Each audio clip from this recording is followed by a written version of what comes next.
Well, I would frame it in the following way. This is very much about empire management or facilitating the United States and the West's geopolitical interests in the Middle East.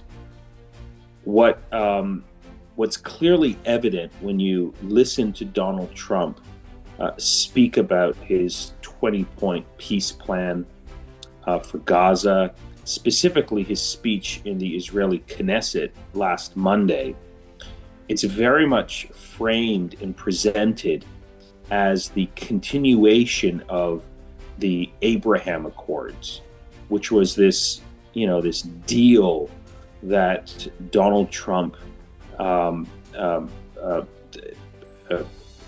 proposed and organized between Israel and several Arab states in 2020, all of them, of course, dictatorships. And this is very much part of a grand vision that the United States has for the future of the Middle East, that they believe, that the United States believes, will bring peace and prosperity to the region.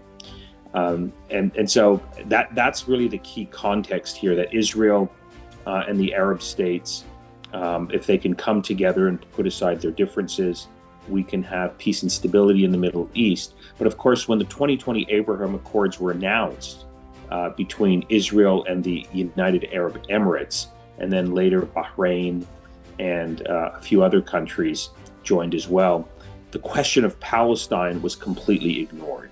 There was a belief that it didn't matter anymore, that the question of Palestine didn't matter to the region, didn't matter to the world, and so you could go ahead and have this wonderful peace agreement, ignoring the question of Palestine. But then October the 7th happened, and now the question of Palestine is at the top of the agenda.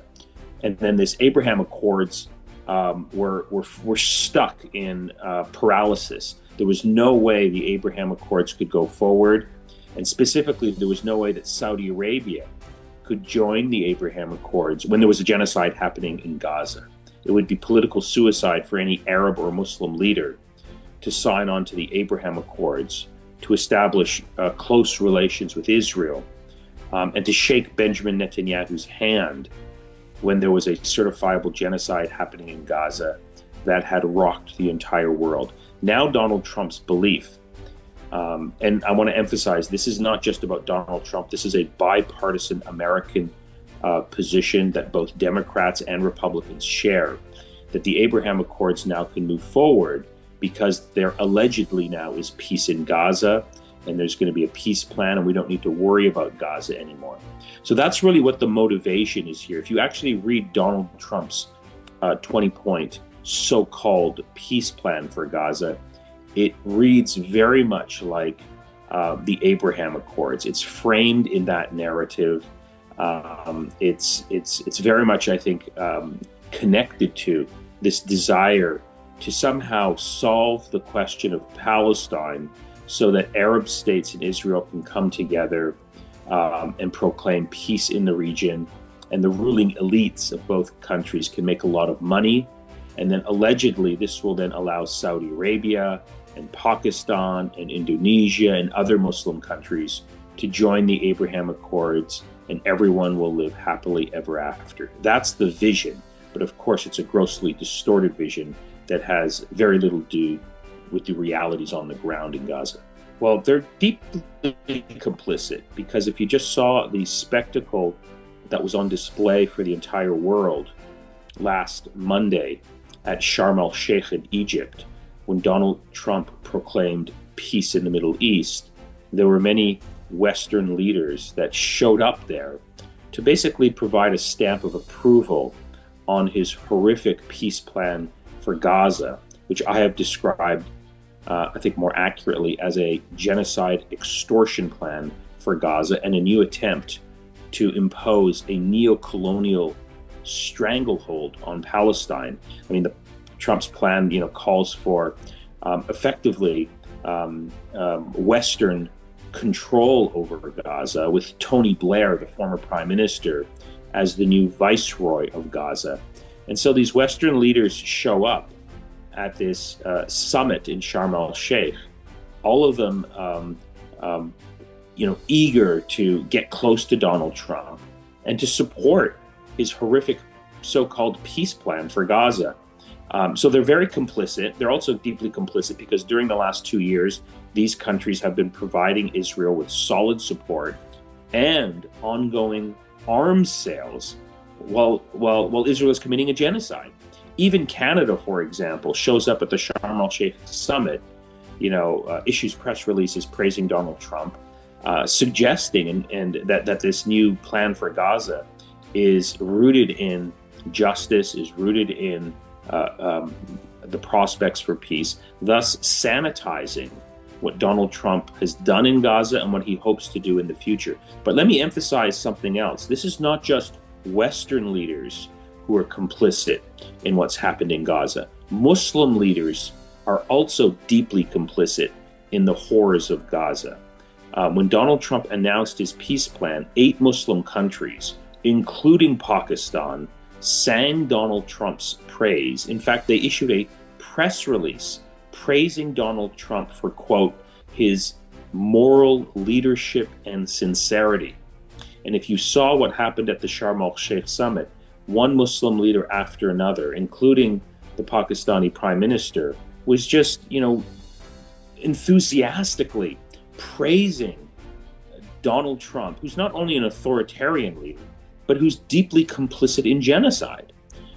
This is the man who has been backing and arming the state of Israel while it is committing genocide, who earlier this year announced a peace plan for Gaza that called for the mass expulsion of the Palestinians to Sudan, to Somaliland, perhaps to Libya and even Indonesia, so that he could build a Riviera in the Middle East on the graves of the Palestinian people in Gaza.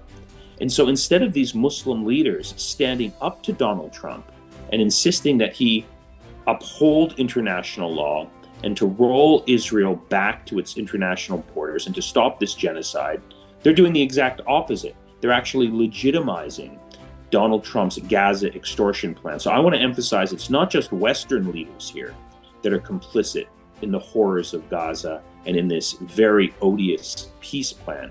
Muslim leaders are also deeply complicit. And I want to emphasize why Muslim leaders are perhaps more complicit. It's because these Muslim leaders frequently say that they sympathize with the suffering of the Palestinians. They are our fellow Muslim brothers and sisters, and we are pained by their suffering. Yet if you look at what's happening, these Muslim leaders are deeply complicit in this genocide in Gaza. I could go on and on about this, but one last point.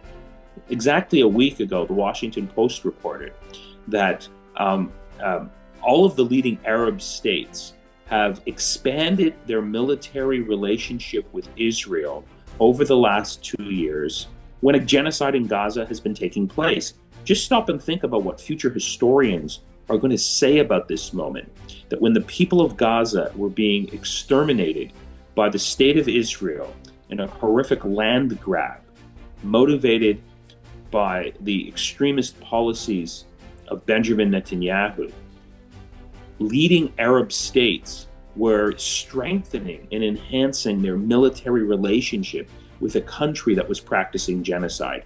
That's what's happening today in the context of the war in Gaza. And this just confirms a position I've articulated several years ago, that the war in Gaza, the genocide in Gaza, reminds us that we are actually living through the dark days of Muslim history. So now there's a battle of narratives. The narrative of Donald Trump and of the state of Israel and of Western countries and of those Muslim countries that have supported Donald Trump's peace plan is that, look, this war is over. Gaza now has a bright future. All it has to do is follow Donald Trump's peace plan. Hamas has to disarm. The corrupt Palestinian leaders in Ramallah need to come back and control Gaza. And, Tony Blair should, be the new viceroy of Gaza, and everything will be fine and dandy, and we don't need to worry about anything else. The challenge now going forward is to not let Western countries and Muslim ruling elites to write the narrative over what happened in Gaza over the last 2 years. They want to whitewash the genocide. They want to pretend it didn't happen.